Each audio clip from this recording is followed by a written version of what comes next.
Hi, friends. Hang on. I'm just setting up here. It took me a minute to figure out how to do this, and now my screen is dirty because we were in a canyon all day today. Okay. We're just going to figure this out. I've never scheduled a live before and then come in off of that. Maybe I should have kept the hat on today. That's okay. How are you guys doing tonight? How was everybody's day? We went up to a town called Dubuque, Iowa, which is a bit of a drive for us. And because we're in Northwest Illinois, so this was like across the big river. And we went walking through these canyons, and it was just like, it was a super fun day. It was a great homeschool day, because that's my favorite way to homeschool, is do a big field trip, and then we learn off of that for the week in addition to our curriculum. It's just a really great day, and I haven't had a day like that in a while, so it was fabulous. It filled my cup for sure. And my mom got to go, and it was just a good time. So, all right, I'm gonna jump in, because who's ready to learn about this? I would like to know first, who has never heard of adaptogens, of adaptogenic herbs? So all herbs have like classifications. They all do different things, right? Like we've talked about the properties. Every time I talk about an herb, I talk about the different properties it has and how it helps your body. Adaptogens is like this huge classification of herbs that covers so many herbs. Hi, Paula. Yeah, it was super fun. It was super fun. And I will be posting pictures on Instagram too, so you guys can see a day. Oh, maybe I'll post it in the community tab here on YouTube too. It was a great day. Okay, so adaptogens, I have this book, and I'm going to resource this book. I'm going to reference to it. It's pretty easy to find. It is about medical herbalism, but is this backwards? In my camera, it's backwards. I hope it's not backwards for you guys, but it's Adaptogens in Medical Herbalism. And I really like this book because I'm going to reference the table of contents here. It is a big book. I mean, it is not, you sit down and just read it kind of a book. It's a reference book. So you would go through and do, the things that would pertain to you, the things that you want to learn about. So there is 17 chapters in part 1. And part 2 is the Materia Medica. So if you guys don't know what a Materia Medica is, that is like an herbal dictionary. So if you are working with an herb, if you've taken my courses, you already have the beginning of Materia Medica.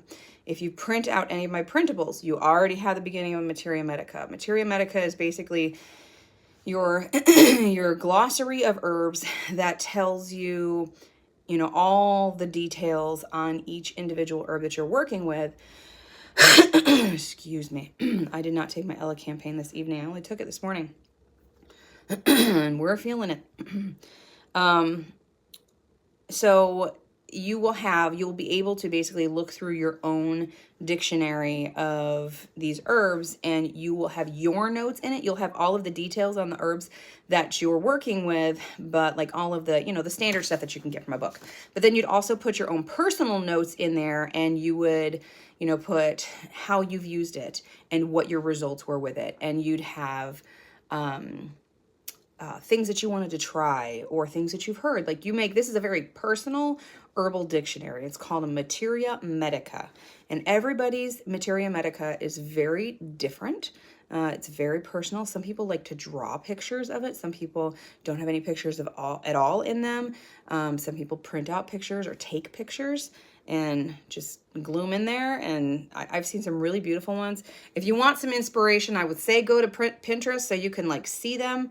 But that can also be overwhelming too, because, they're Pinterest worthy, So there is kind of a level where people put them at, and they're very, very detailed, and that could be overwhelming. So like mine, I use herbs all the time, right? Mine is very, very simple. And I have mine in just most of it's handwritten, and it's 2 different notebooks. So yeah, everybody's is different. Maybe I'll share mine on here one day. Okay, so there's a materia medica in this book also. This book is, I'm pretty sure this is over 600 pages. Yep, 645 pages. It's not a light read, but again, you're not reading this cover to cover. So for people that came in late, I am referencing this book tonight, Adaptogens in Medical Herbalism. I will put a link later on in the show notes in the description box down there. So if you are interested in picking it up, you can. Okay, so we're talking about stress. Adaptogenic herbs, they help support your system during times of stress. And I took some notes here because I want to make sure that I'm referencing everything that I want to reference. So when you are stressed, you have a lot of different reactions to it. Some people can handle stress really well, and some people can't. But even if you're someone that can handle stress really, really well, there's still underlying things that happen to your body, right? Like you have an increase of blood pressure, you have an increase of your pulse. Some people, if they are holding an amount of stress for a long period of time, they can get these tension headaches. And if you've ever had a headache that just goes right across your forehead here, that's what they call a stress headache. It's a tension headache. I will get, and they're mostly hormonal in me, but if I am super stressed for a long period of time, I will also get them. They're called cluster headaches. They're awful. And they're like behind your eye, but like in your temples. So when I get them, I have to do like a lot of counter pressure. There's extra little bonus tip. If you get headaches anywhere in the front or at the base of your head, there are some points that you can press that help like instantly relieve it.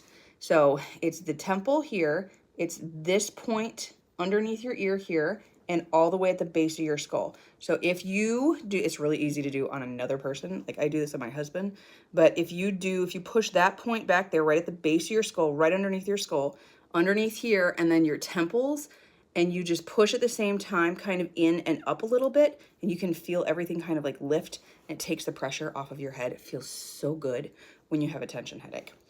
So, but you get headaches, and if you're predisposed to headaches, they could turn into migraines. So you have physical symptoms. It can really count against your cholesterol too. Like if you already have elevated cholesterol, stress can help make that, really makes it worse.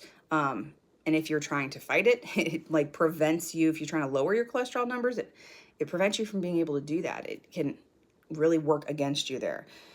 And then if you have chronic illness and you're gonna have exacerbations of your symptoms, like in me, my arthritis is worse when I'm super stressed. My asthma can get worse when I'm super stressed. If you have a heart condition, it will definitely make that worse.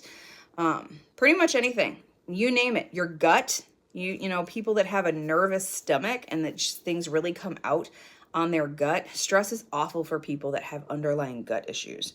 So in the medical field, like we know, like there have been so many studies that, you know, proven fact, okay, that say if you're stressed, these are the scientifically proven ways that stress impacts you negatively. And okay, I'm going to shift a little bit. Like, okay, with stress, look at the definitions of stress, which I actually wrote down. Okay, when you're stressed, the technical definition, stress is any factor, positive or negative, that requires a response or change. It has to do with a demand on physical or mental energy, a forcibly exerted influence, usually causing stress or strain, and a pressure or tension exerted on an object. So think about that. Think about those definitions and what that means to your body. Adaptogens help support your system so that when we are inevitably under stress, our bodies are supported enough for stress to not have a devastating impact on our bodies. So the roots of adaptogenic herbs are in like Chinese medicine and traditional medicine. And there's so many different herbs, and it's not just herbs. There's also many vitamins, colostrum and breast milk. That is a fabulous adaptogen. So if you have colostrum stocked up, that's fabulous. If your kids are sick, a lot of breastfeeding moms nowadays, like when I had my kids, wasn't like as widely suggested, as widely known, and I didn't have a foot into homeopathy and herbalism and things, so these weren't things that I was aware of. But I had one super sick kid, and if I had colostrum, that would have really helped him, because he was one that was constantly in and out of hospitals. He had a heart condition, he had RSV multiple times a season, constant ear infections, constant sinus issues, constant breathing problems. He was a really sick kiddo. And having colostrum would have been a fabulous adaptogen for him to be able to take to support his system. So, and if you guys have any questions about adaptogens, definitely stick them down. Don't think that is stupid, because I get a lot of questions after lives all the time. People thinking that, oh, I thought it was a stupid question, I didn't want to ask it. There's no such thing as a stupid question, guys. We're all learning here. And just so you know, to be in the spirit of total transparency here, I have notes, because I don't have this memorized. I don't have all of this memorized, and I am still learning about adaptogens. I have a handful of go-to adaptogens that I know that work for me, but I don't know all of them. And I don't know how every single one of them works in their body. I wasn't raised in herbalism and, learned about this 50 years ago. So, I am, if you look at how long all of these ladies like Rosemary Gladstar and Barbara O'Neill, they've been doing this for so many decades and decades, and they can rattle all this stuff off. That's not me. That's not me. I am still learning, and I feel like this is an amazing field that I get to learn about for my entire life, and which is good. Have you heard the phrase, like, if you stop learning, you're dead. If you stop learning, you might as well be dead, because there's always more to learn about. And really, if someone thinks like, oh yeah, I know it all, that's not something that's not somebody I want to learn from. I want to learn from someone that can admit, like, yeah, I'm not an expert on everything, but this is what I know, and I'm always open to learn more. I think that's so important at any age, to be able to learn more. Okay, so we talked about stress and what stress is. We talked about how adaptogens can help. I want to talk about the specific adaptogens that I use and how they help us. And then these are mostly all herbs that I've talked about before, but there's specific application with some of these that I want to talk about, how they're not just adaptogens. They can also do all these other things specifically for a certain system. So very first one I want to talk about is hawthorn. So hawthorn berry is an adaptogenic herb.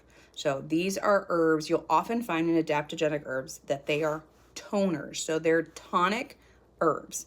Tonic herbs, remember, are herbs that you can continue to take. You can take them every single day, and they're not going to have negative effects on you. You're going to have positive effects. You get the best benefits, the best effects from these herbs by taking them daily. They need to stay in your system to do their best work. You can take them for a time. Like some people I know like to take adaptogens only through a change of season, because they're in it for the support to their system, because they tend to get sick during that seasonal shift.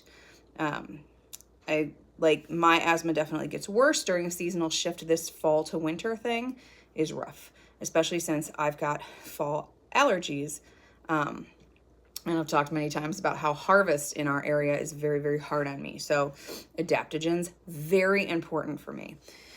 And if you have, if you've got the seasonal allergies, you should definitely be taking adaptogens. If you have a flare and a chronic illness like asthma, you should definitely be taking adaptogens.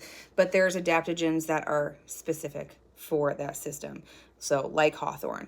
Hawthorn is really good for your cardiac system. So it has a lot of benefits as a cardiac tonic. It helps tone the heart muscle. Cardiac muscle is very, very specific, as in like you won't find it anywhere else in the body. Cardiac muscle is just in the heart. It is very specific in how it works. It has very specific qualities and characteristics that are not in other types of muscle. And if you're a hunter and you have processed an animal, you can see it. You can see the difference between cardiac muscle and any other type of muscle in the body. It is very thick. It is so strong. It is very tough. It's also very tasty. If you are a deer hunter, I highly suggest either making, this is a total side note because it's hunting season and this is my life right now, making heart steaks, making steaks out of the heart. Your kids won't even know what it is. Or just grinding it up. That's the most popular for us. We just grind it up and include the organ meat, the heart meat, the liver in the ground that we're making. So you get all the benefits from it. Because we know, organ meat is an excellent source of so many really good vitamins and minerals, more so than your muscle meat is. Okay, so hawthorn, it helps, amen with the deer, yes. Hi, Robin. So the hawthorn berry is going to help strengthen and tone that muscle so that your heart can work super efficiently. And as a side effect of that, it is super delicious. I agree with you. As a side effect of that, you also have lower blood pressure, you have lower cholesterol, you have less circulatory system problems. If you have peripheral neuropathy, if your cardiovascular system is toned, your peripheral neuropathy symptoms for like diabetics, and if you're new to that, peripheral neuropathy is an issue with circulation and feeling, and it affects your nerves and your circulation in your extremities, primarily your feet. So diabetics that start having issues with their circulation in their feet and issues with their feet and their toes, that is an herb that would be beneficial for you to take in addition to other things. Like that by itself, it's not a magic like fix me easy button, you know what I mean? You have to do other things along with it, but taking an herb like that is like taking your, let's see, if you're on blood pressure medication, it's going to help. It's going to lower your blood pressure. It's going to help enhance your circulation. It's going to help your quality of life and help reduce your symptoms. But if you're still eating margarine and you are eating unhealthy fats, if you're still intaking iodized salts, if you're eating too many, like lots, and if you're very, very carb heavy, if you're eating all of those really bad things for your body, it's not going to do anything. Neither is your pharmaceutical. Nothing is going to help you. Like it might take a little bit of the edge off, but you really need to do the work with it. And before we move on, I do want to say that like this is not a magic wand. All of these herbs that we're going to talk about, they are fabulous for you and they can do so much for you, but they can only do so much if you're not doing the work too. Like the best thing for you to do to help lower stress, I mean, even the doctors say it, right? So like they know some stuff, is exercise reduces stress. So if you are getting out, like the hike we took today, like that was fabulous for stress because I have been stressed lately. And that was just like, that's my easy button. Like get out, go for that hike, go for that walk. It doesn't need to be super intense exercise. Just get moving, get in nature, get in the sunlight, and it's super healing. And that is very helpful for you. So if you're taking your adaptogenic herbs, if you're getting your body moving, those two things together alone, and then you get your diet in check, it fixes so much. And as a side note, I just want to talk about how excited I was today to be able to hike this thing. And I hiked, what was the whole thing? 1.68 miles. And my hips only hurt a little bit. My back, zero pain. And if you're new, I have ankylosing spondylitis. It's an autoimmune disease that originates in your spine. So like I have constant degenerative pain and like my vertebrae are basically trying to fuse together. So constant pain all the time. I had zero spinal pain today. Zero. I didn't have any kind of heart issues. I didn't have any kind of respiratory issues. I was fine. And I did this whole trail and most of it was on a significant incline. So it was It was fabulous. I was so excited about it. And I'm still so like, I still can't believe I could do that with 0 issues. It's fabulous. Guess what I've been doing? I've been taking adaptogens. I've also been working very closely with my pulmonologist to make sure that what I am doing is like on the right track and that we're getting better. And I am. But I will tell you, there's no way that just taking the inhaler that he is prescribed, which I hate, there's no way that I would be doing this good right now if that's all I was doing.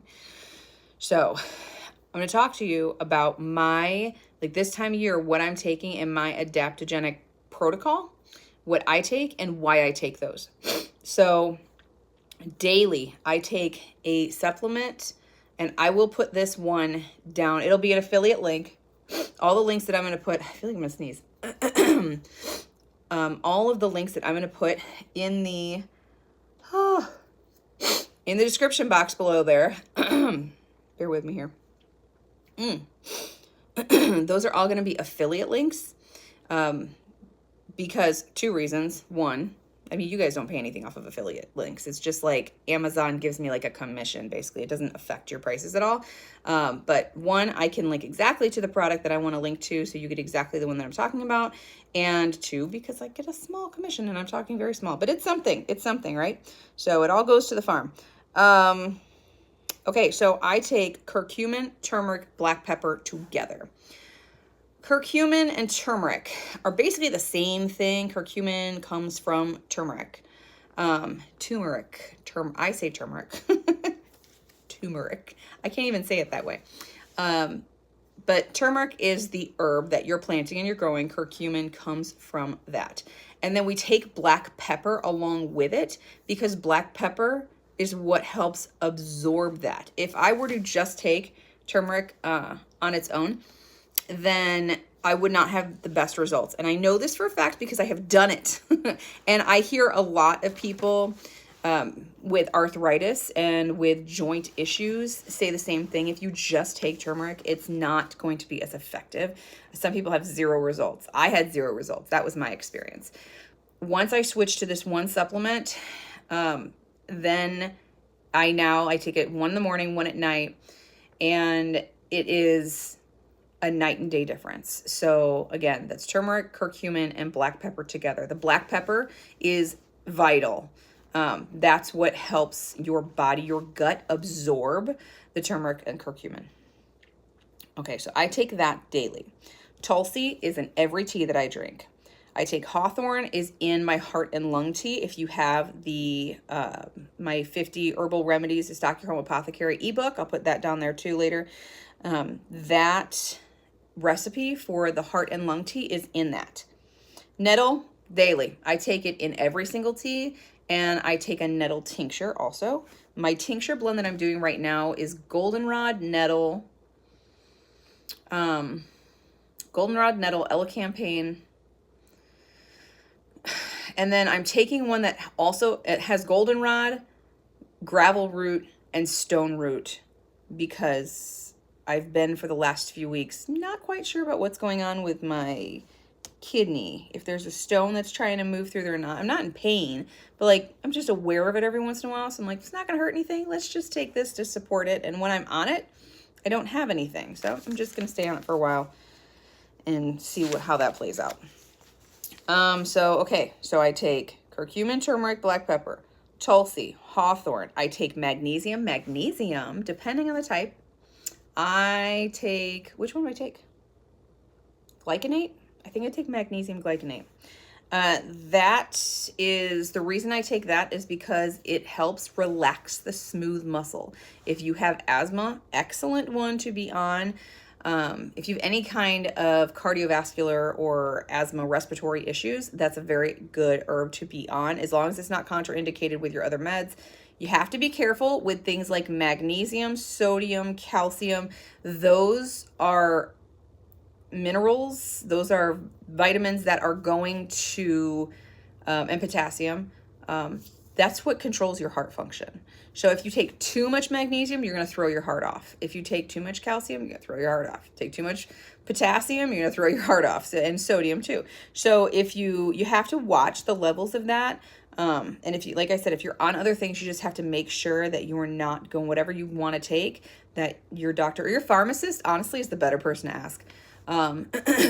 That's my go-to first on any kind of medication questions, because they are specifically trained in ways that your doctor is not. If you notice, when your doctor is looking up medications, you're asking about them, they're like on the computer or in their book, and they're trying to figure out your answer, the answer to your question.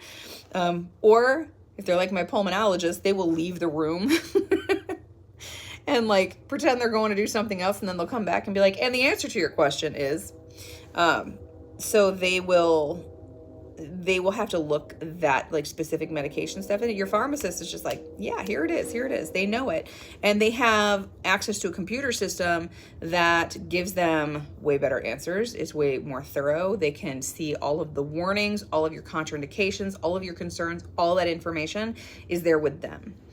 Like I went to the dermatologist because I have rosacea. So I go to the dermatologist. And I was in there, and she's like, hey, I want to put you on this medication because it'll help with flares for your rosacea. And I said, well, what is it? And she gave me the name of it, and I'm looking it up, and she's like, oh, there's no side effects. I'm like, here's your side effect list. She didn't know. She did not know. She prescribes this to so many patients, and she did not know. I can't remember what the side effects were, but it was side effects that I didn't want. I do remember that. And she's like, huh, I didn't know that. I mean, it's a good doctor that she could be like, I didn't know that. And she could like correct herself, especially in front of a patient. But that's concerning that like, you don't know that, you know? Anyway, we're like rabbit trailing here. Okay, back to it. Nettle, we talked about oat seed. So you can get oat seed, oat green tops. That's one thing. I like to get your oats, your milky oats in the spring, like early summer, when everything is really fresh, because you can make an amazing milky oat tincture that's the most nutrient dense, that is the best for you. But you can still get oat green top, oat seed, and then you can also get oat straw. So like a lot of different herbs, different parts of the oats are better. Like they all have the properties, but they are better using different parts of the plant for different things. So your oat seed is what you want as an adaptogen. Ginger root, big one. Ginger root as an adaptogen is super supportive of your GI tract. It's super supportive there. And you know, if you take ginger, especially your stomach, it's like your upper digestion. If you take ginger for nausea, or I've started to see some more people talk about taking ginger for heartburn. I don't think I would personally take ginger for heartburn because of how I react to ginger, because it's a pretty strong herb. And almost immediately when I take it, if I take it, depends on the application, but like if I take it with like ginger, organic ginger powder, and I'm putting it in like part of a drink. Like there's this drink called Good Girl Moonshine. If you're familiar with Trim Healthy Mama, it's really good. But it's a little bit of ginger and then apple cider vinegar and water. And I put a True Lime Stevia packet in there too. It's really good, really tasty. But if you put too much ginger on there, well, it's got some spice, and you feel that burn all the way down. So I don't know if that would be my personal go-to to take. Guys, I'm drooling here. To take ginger as a go-to for heartburn, but definitely for nausea. It's fabulous for nausea. If you're pregnant, there is a little bit of controversy on whether or not ginger is good for pregnant women. But I have always, my entire life, heard about if you're pregnant, you take ginger, it settles your stomach. They make ginger lollipops. That used to be, what was the name of that store? This is like this pregnancy store, motherhood, something, maternity, something. It was a clothes store for just for maternity clothes. I can't remember the name of it. But they always had those ginger pops there. And anytime I would go in there, I was like, let's stock up on the ginger pops, because that really helped me. Licorice root, another really good one. Licorice root, good for the gut. Excellent for the gut. It's in my gut course. So if you've taken that, you're familiar with that. But it's also really good for the throat. I might need some now. It's really soothing for the throat, and it's in the throat coat recipe, also in my ebook. That is really, it gives like this sweet aftertaste too. So I always tell people, if they buy that tea from me, don't add any honey or anything to it until you taste it first, because it has this natural sweetness from the licorice root. It's not like a black licorice kind of taste. Well, I don't like that stuff. It's not like that, but it is definitely it's definitely kind of like a stevia type of taste is what I kind of feel like it tastes like. Next one on this list, elderberry. Not one that I take regularly. I do not take it at all because I have autoimmune disease. And if you have autoimmune disease, you need to stay away from elderberry. Do not take it, because elderberry stimulates the immune system also. So like, it's good as a tonic, as a short-term tonic. I never recommend, even though it is an adaptogen, I would use it more as a supportive herb during the change of season, which I feel like a lot of people do. Elderberry syrup has just become such a popular thing. You can get it over the counter. It's not good quality if you get it over the counter, like at a drugstore, but you can, and you can get the gummies, and you can get it all over the place, right? But if you take it for a prolonged period of time, because it is an immune booster, it keeps your immune system boosted for a long period of time. And I just feel like in my brain, that is not a good thing to do. That is not a good thing. If you keep your immune system boosted for a long period of time, and there's other herbalists that believe this too, and I've seen it in articles, I've seen studies on it, for your immune system to be elevated, to be boosted, to just be in that heightened state all the time.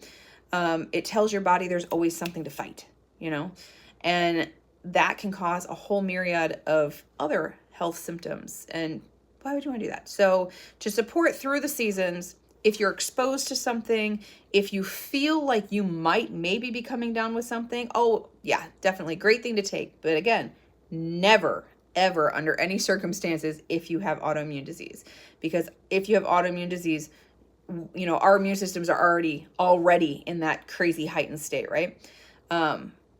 And, our cytokines that are specifically acting, telling our immune system, hey, we need to attack. Elderberry works on a lot of those same cytokines. Like for AS, if you have ankylosing spondylitis, it's also called axial spondyloarthritis or spondyloarthritis. Rheumatoid arthritis is another one. Juvenile rheumatoid arthritis, psoriatic arthritis, any of those. Crohn's also. The cytokines specific that elderberry focuses on, like elderberry works the best on, that they elevate the most, are the exact same cytokines that are responsible for our autoimmune diseases. So if you do that, if you take that, it is heightening them even more, which is causing more damage. So don't take elderberry. The next, all these last four that I have to talk about, they are all excellent herbs that have so many good properties. They're fabulous. Astragalus. Astragalus is an immune modulator. You can take astragalus for long periods of time, and it's totally fine. Astragalus as an immune modulator. Guys, I can't talk today. As an immune modulator. Okay.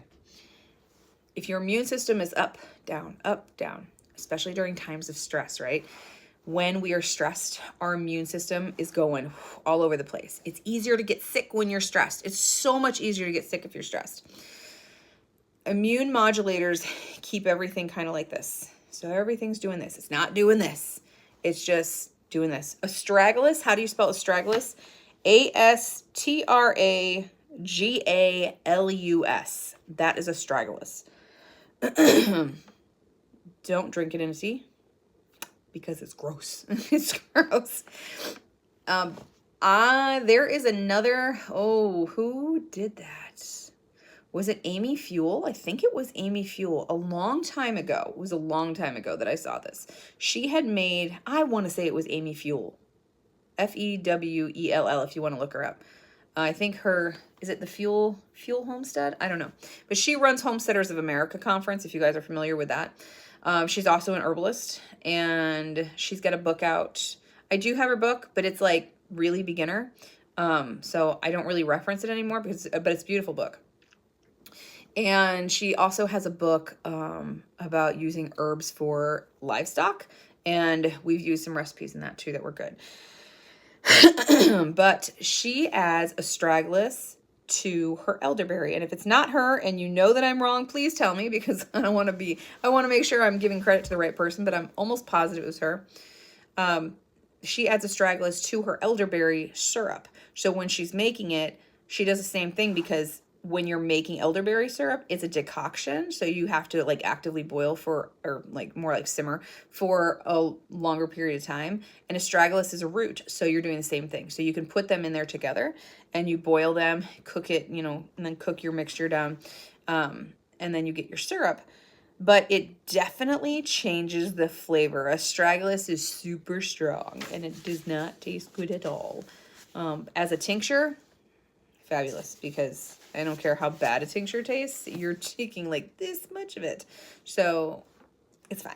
It's fine. You can handle that. You can deal with it. And lately I've been taking, the little medicine cups that you get like from ibuprofen, like a kid's bottle of ibuprofen, and you take it out of the box and it's got the medicine cup, little 10 milliliter medicine cup sitting on top of it. That's what I've been using to take my tinctures lately. I usually use like my daughter's teacups, and I've just been grabbing these little teacups because they're easier to grab, which means I'm barely putting any water in them. So it means they're stronger. All right, the next one, ashwagandha. Ashwagandha for stress has got to be my number one favorite herb for men. It's also fabulous for women, but I have noticed the biggest change in the men in my lives taking ashwagandha for stress. It lowers their stress, or I can't say lowers their stress. It doesn't lower the stress. It increases their ability to handle stress and lowers the effects of stress on the body. It is an amazing herb. It really is. That's another one to definitely tincture, because you want that concentrated. It's also another one that you can get over the counter. And before I was making the tincture for it, actually, I think we still have some of the gummies left, but you can get them as gummies. You can get, I think it's about 120 gummies for like $13 at Walmart for the Walmart brand. But you're supposed to take, is it two to three a day? I think it is. So it's not really 120 days worth unless you are going to just take one. But it's a fabulous herb. It really is. It's really, really good for you for helping with stress and during times of high stress. Especially with like stress that you don't have a whole lot of control over, like work stress. Not necessarily just like environmental type stress with season changes, but like if you've got, let me think of some examples. Work stress, I already said. Like if you've got a kid in the hospital, or if you've got a kid that's got stuff going on and you're just like, that stress of you have no control over the situation. It's just something you have to bear. I love ashwagandha for that. For, long periods of time, high stress, high anxiety, lack of patience, lack of like how it really affects you. Ashwagandha, my favorite. It's awesome. It's awesome, Paula. And I will have that tincture at the market next year also. I love ashwagandha. Rose hips is another one. Rose hips you have to be careful with if you have estrogen issues, or if you have hormonal issues that make you sensitive to estrogen. You have to be careful with rose hips. I've also seen things about rose hips when you have certain types of estrogen influenced cancers. You have to be careful with rose hips. If you are actively fighting cancer, like breast cancer, ovarian cancer, uterine cancer, cervical cancer, any breast cancer, anything like that, did I say breast cancer already? That I would stay away from rose hips for that. And then rosemary. Rosemary's so good. I think that's one of my all-time favorite herbal smells. I love me some rosemary. Rosemary is really good. I mean, you can make a rosemary tea. It's strong, and it's kind of one of those, like, you either love it or hate it kind of a thing. When you cook with rosemary, you are unfortunately destroying a lot of the medicinal properties, but the flavor's so good. I like when if I'm making like rosemary garlic potatoes, I'm not expecting to get any of those medicinal properties out of that rosemary. I'm expecting to get a good flavor. If I am making a rosemary tincture, I'm going to get the medicinal properties out of that. If I am making, if I'm putting rosemary in a tea, it's dehydrated, you're getting some medicinal properties out of that. So it really just, if you're preserving it like an herb, like you would any medicinal herb, then you're going to get some properties out of it. If you're cooking it, if you're sauteing it, if you're baking it, if you're doing, you're superheating it. So there's not really any medicinal properties left in that. It still has, the culinary stuff, and then, it can still help.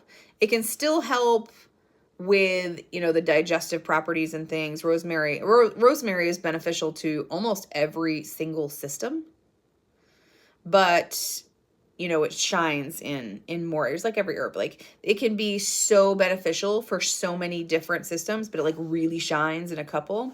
Rosemary overall, really good as an adaptogenic herb. Okay, so if you have any questions so far, or any more questions, let me know.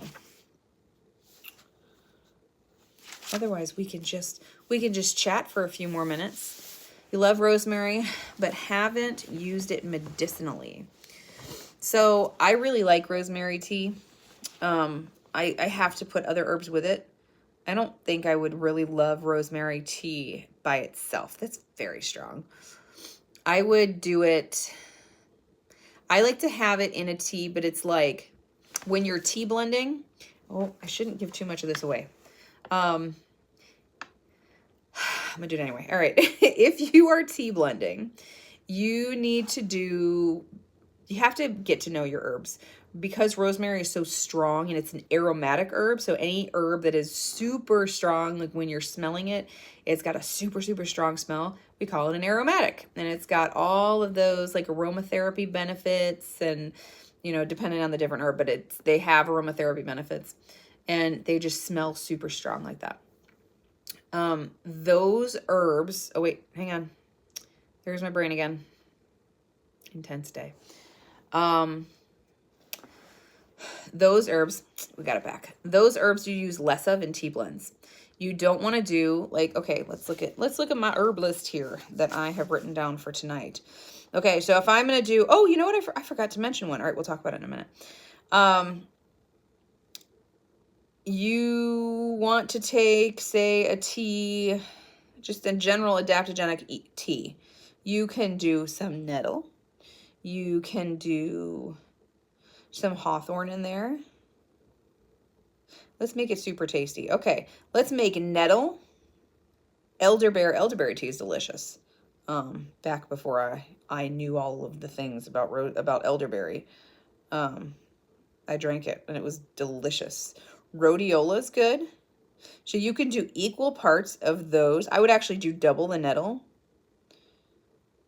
So if I'm making it in bulk, because I make everything in bulk, so that's how my brain works, I would do like 1 cup of nettle, 1/2 cup of elderberry, 1/2 cup of rhodiola. You do 1/2 cup of rose hips. And then I would do a full cup of tulsi also.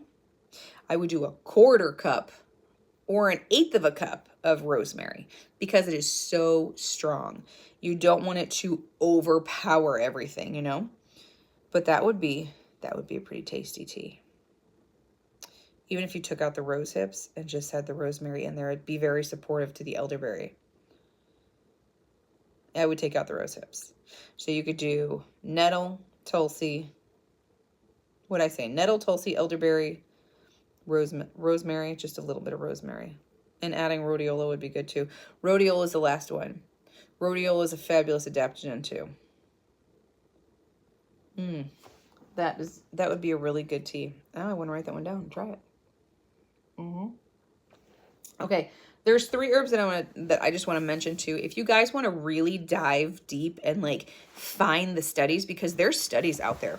If you want to look up anything on herbal studies, I always say, I'm going to put the link down there, but you want to go to the I was about to grab my phone to look it up. You're on my phone. The NIH website, and just search herbs. You mentioned rose hips and estrogen. Yes. Georgia, is there something specific that you wanted to know about that? But if you go on NIH, okay, what is that? National Institute of Health. Am I remembering that correctly? But you will find all sorts of studies on there. And every study on there is published by a different doctor, or by, you'll find stuff by, the same doctor that's done a lot. But these are studies published by doctors. It's not like, the World Health Organization, WHO is publishing this, or the CDC is publishing that, or the FDA is publishing that. These are the doctors that did the studies, and they are posting their experiences. That I find when I'm looking up medical research, that's what I'm looking for. I want to know what your details were about your study. I want to know exactly where you started on the study. What exactly were you looking for? How did you go about it? What was your control? What was the group of people like? How many people were you looking at? Like, if you're saying, oh, we've got this fabulous way that helps control stress and supports your system. It was on Schisandra, fabulous adaptogenic herb, one of the best. It's great. You need to take it, because we did studies on all of these people and it was wonderful. But until you really dig into it, you don't know that all of these people was a submarine of World War II soldiers. I don't know how many people were on that submarine, but that's a significantly smaller pool of people than, say, 10,000, and such a percent of them had this effect. Such a percent of them had this effect. You know what I mean? It's more concentrated. And I can't remember the exact study. And I actually started looking at it because I wanted to source it on here because it was super, super interesting. But they had all of these soldiers that were going through, the stress of war, and they were in this submarine, and they were all given Schisandra. And it had positive effects, but I cannot remember the details of it. It saved my life, and it was a very interesting study. And if I can find it, I will share it in the links in the description box if you guys are interested in it.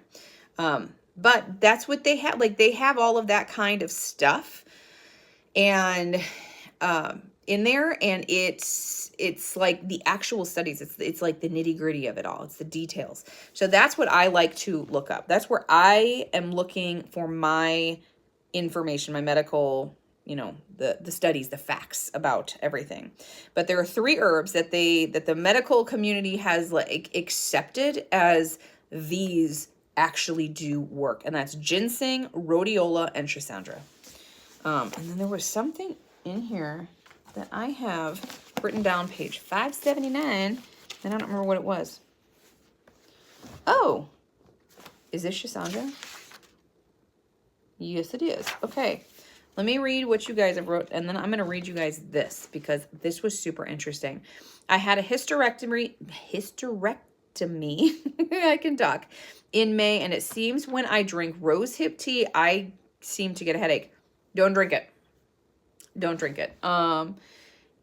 Did you have, if you do not want to share this, please do not share this. I'm sorry for asking a personal question on YouTube. But if you had, I'm not even gonna ask, I'll just say, if you had a total hysterectomy where your ovaries are gone also, I can see it affecting more, because then you've got an influx in that. And there's a list of herbs. I can make that in another video. That'd be a good video. Herbs that affect estrogen that will increase or decrease, and increase and decrease testosterone also. Also for the men in your lives, if you have, it was complete. Okay. Thank you for sharing all of that. So yeah, that does make sense. So yeah, just avoid the rose hips tea. Red clover is another one that could affect you too. That one's a little gentler, but it could also affect you. Yeah, I'm going to put together a full list. If you have men that are like 40s, 50s, 60s, like in that age, that are having big testosterone fluctuations, which one? Oh my goodness. Ashwagandha is really good for helping to boost and balance testosterone. So if they're having issues, if they're having, and really like there's symptoms of testosterone loss, like, of course there's like the obvious one, like having sexual issues, but there's also a lot of other symptoms that go along with a decrease in men in testosterone. Like it affects their blood pressure, it affects their heart rates, it affects their sleep cycles, it affects their gut, it affects what was the other one that I was going to say? Headaches. They'll start getting headaches, like really, really severe ones. Shoot, there was one more big one and I can't remember it now. Their mood for sure. I can't remember.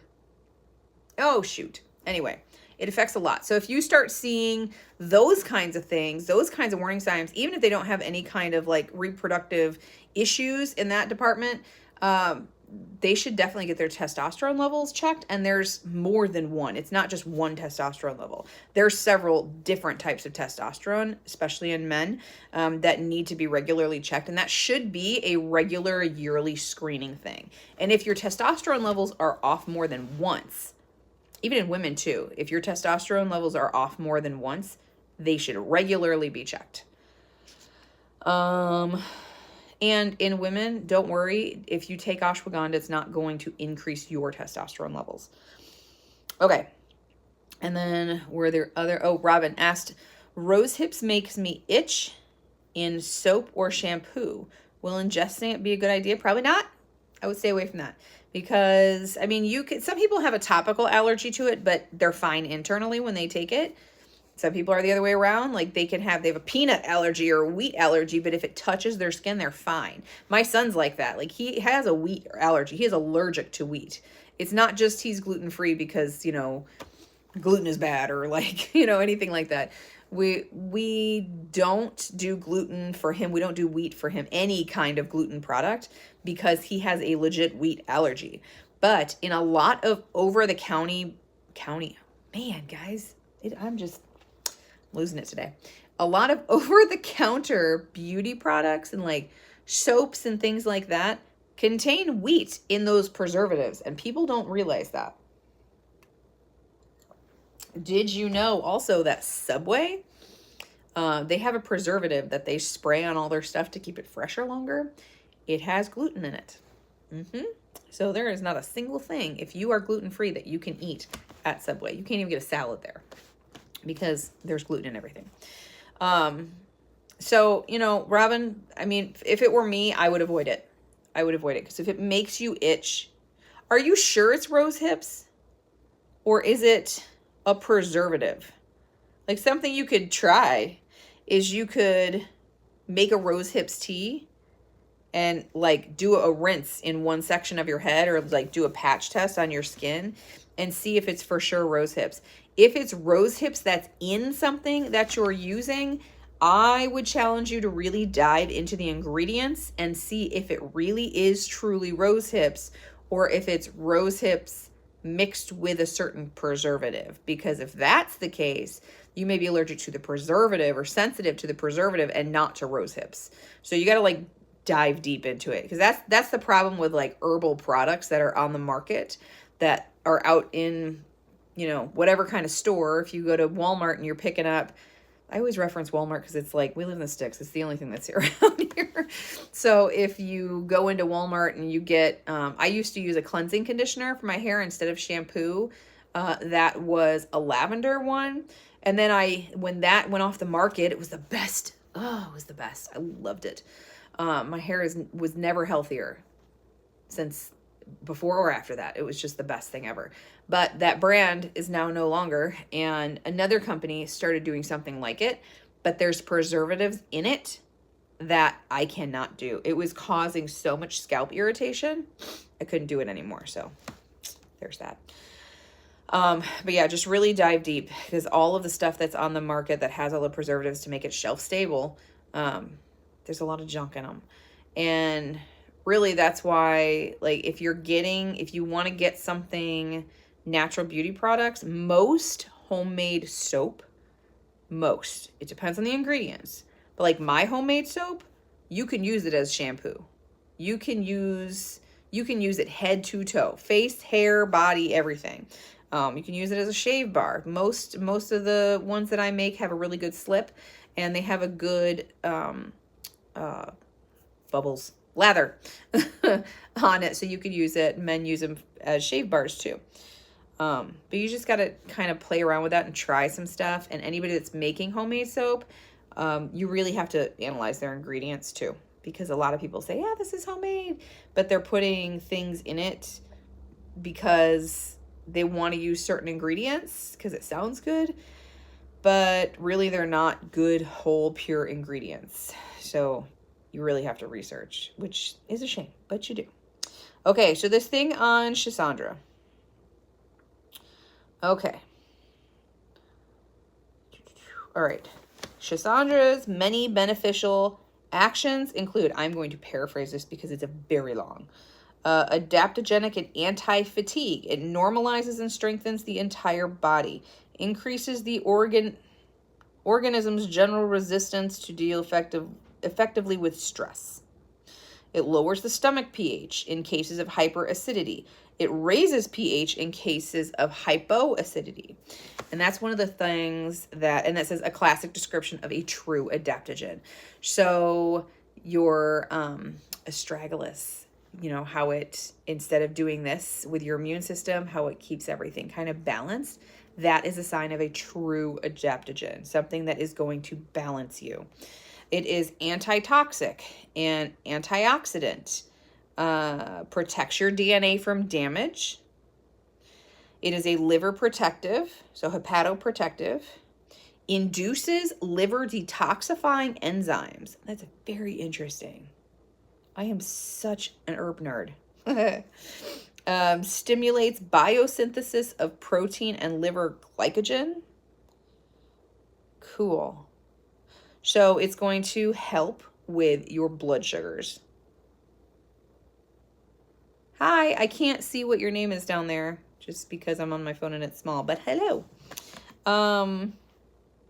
Improves eyesight, hearing, and mental acuity. We all need that, don't we? Especially with liver and kidney deficiency. It is a chemopreventive. It's anti-cancer. Chemotherapy protective. Synergistic with chemotherapy. Okay, so it can work alongside. If you're taking chemo, you can take this, according to this book. Do your research, you know. But it can help purge your body of toxins, boost your antioxidant activity against a wide range of chemical and drug toxicities. How interesting. Inhibits multi-drug resistance in cancer cells. So, wow, that's very interesting. So inhibiting multi-drug resistance in cancer cells basically means if your cancer is resistant to forms of treatment, it can help with that. It is a cardioprotective. It is an antiviral, specifically inhibits replication of HIV. Interesting. Anti-ulcer. Stimulates antibody synthesis in immunized animals. It's very interesting. Now I'm just going to sit here and read on here. Sorry. Okay. I need to dive deep into this. All right. So that's that one that I wanted to read. And then there was another section in here. We got to find it. Okay. I already talked about that. All right. Under conditions of chronic or severe stress, the body loses its ability to return to normal, healthy functioning. This brings about the degenerative and debilitating diseases of modern life: cancer, cardiovascular disease, digestive disorders, depression, diabetes, and hypertension, to name a few. In fact, there is little that can't be blamed on stress. And research indicates under conditions of chronic stress, men stop producing sperm and hair, and women stop producing reproductive hormones and begin to store fat. And it's not just fat, it's the visceral fat that comes on during the process of premenopause and through onto menopause. These effects are due to high levels of cortisol, which is so bad for you, to keep the high levels. It's so bad.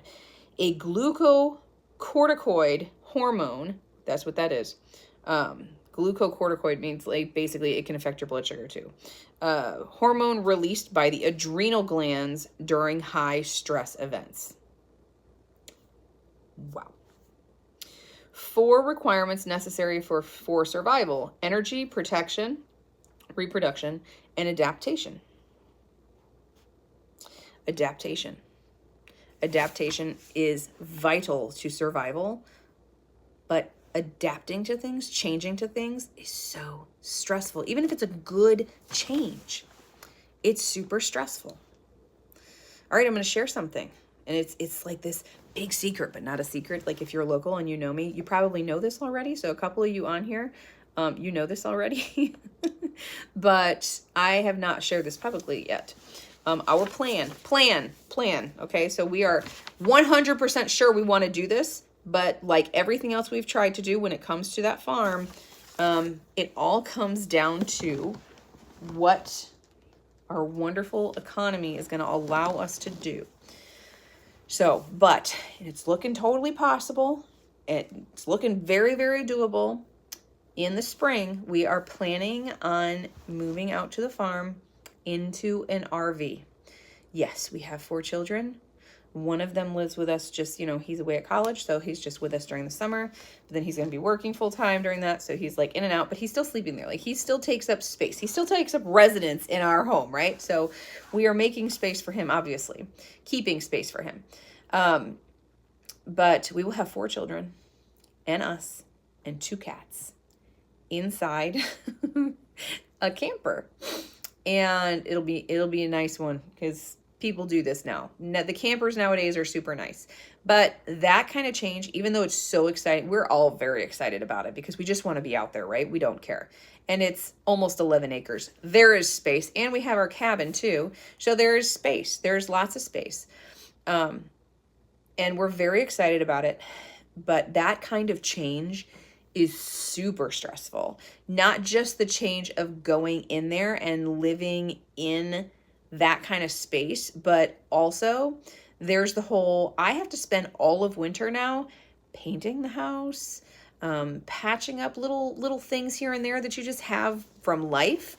We've got a window that needs to be replaced, so I have to figure out how to do that because my husband doesn't have time. He works beyond full time, so he does not have the time to do that. There's things that he'll help with, of course, and he'll do a chunk of it, of course. But a lot of it, most of it is me. So that is my business. That is homeschooling. That is, the business of running the home and just all of the things that I'm responsible for in our life. And that is a huge thing to take on. And the logistics are my department. The logistics is my job in our family.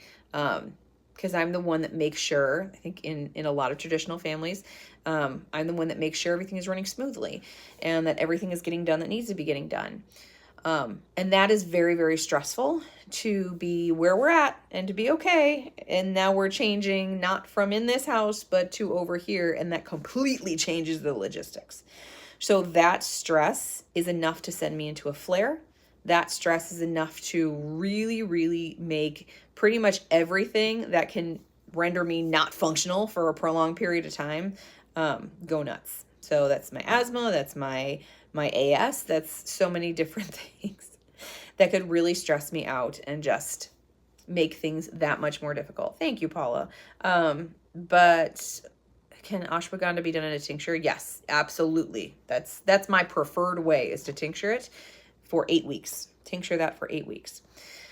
But even though that's a good stress, it's a very good stress. It's still stress. It's a good change is what I was saying. It's a very good change. It's a very exciting change.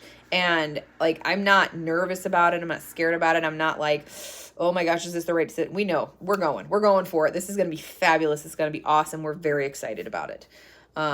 There's no part of it that I'm nervous or negative about in any way, but it's a change. And that change, especially doing it with children, it's not just me and my husband, is going to bring up stresses. And if I'm not staying on top of those things with some good supportive adaptogenic herbs to help, it's in the name.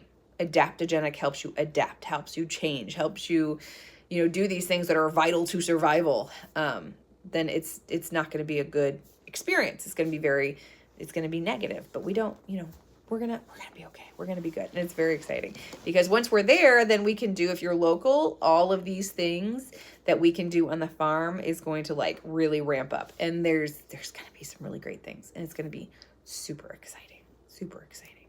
So we have definitely gone over an hour, but, I am going to put all of that stuff that I had mentioned down in the description box. If you weren't here from the beginning, the book that I was reading from that I was mentioning is The Adaptogens in Medical Herbalism. And again, I'll have that in the box down there. And the author is Donald R. Yance. And, the rest of the title. Elite Herbs and Natural Compounds for Mastering Stress, Aging, and Chronic Disease. Fabulous. And this book is to be used as a resource book, not a sit and read cover to cover thing.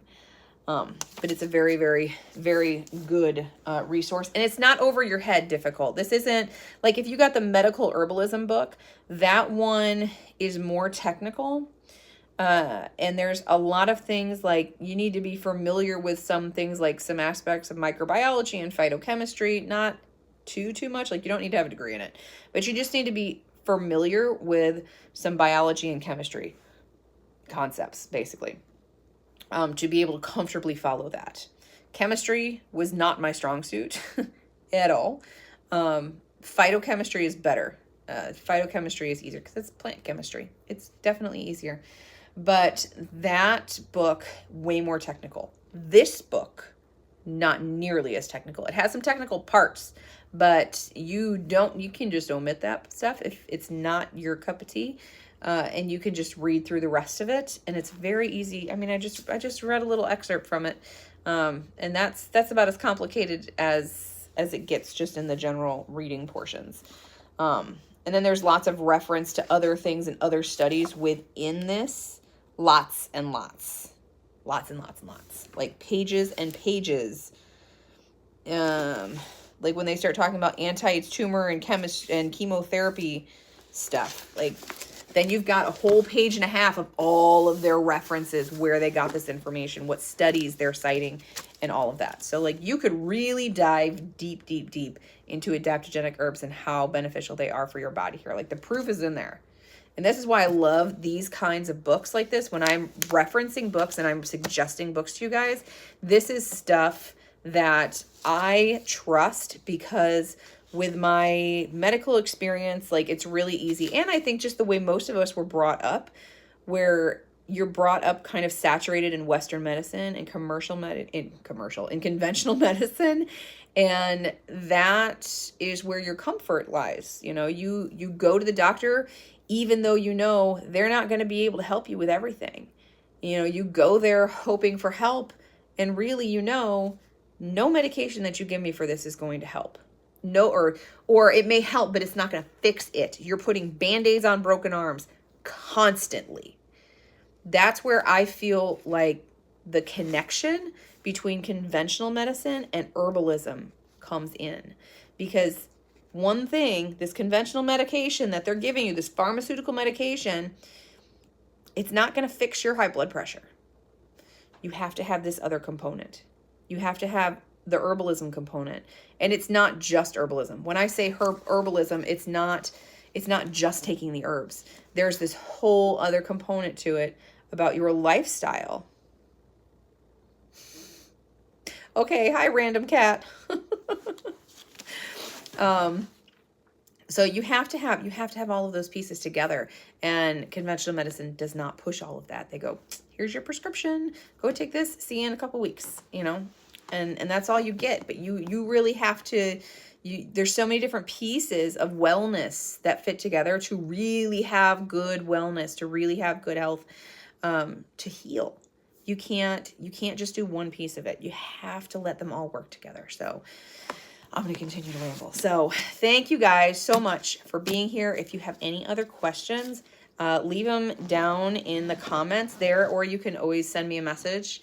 Our emails and our information. And the best way to get a hold of me, if you don't leave a comment here, if you want to leave a private message, is a DM on Instagram, because I get those way more frequently than I check my email. So anyway, I hope you guys have a great night. This week, we're going to be talking more about adaptogens, and we've got some exciting stuff too, because the herbal winter workshops that I have mentioned a couple times are about to go live. I've got 8 different course ideas. They are going to be super cheap. Like, I'm keeping them to $10 a piece, and you can just buy them individually as you find a topic that you're interested in about, or you can get several of them, and you can get a discount on them too. So it's super exciting. But even if you do all of them, they'd be $80 if you bought them all individually. But if you buy them all, then I'm going to have a discount. I just have to figure out how to do it and exactly what the numbers would be there. But it's super exciting. And it's going to be things like tea blending, medicine making with tincture blending, like not just, when I sell tinctures, I do them individually, but this is like how to blend and things you have to consider with dosing. It really dives in. Because I share about all this stuff individually, but this is like a step further. So this is like all of the beginning stuff that I share. This takes you to like an intermediate or advanced level with how to do this stuff, but nothing is overwhelming. I want to always keep it to where it's not overwhelming and anybody can do it. And then we're going to do things like getting into herbalism and being able to stock your apothecary on a budget.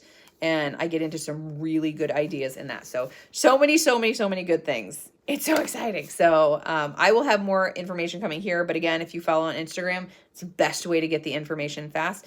And really, it's not the best way. The best way would be on the website. I always forget to say that. So on the website is the best way, because I have a newsletter that goes out where are we sending it out now? Thursday is when my assistant sends that out.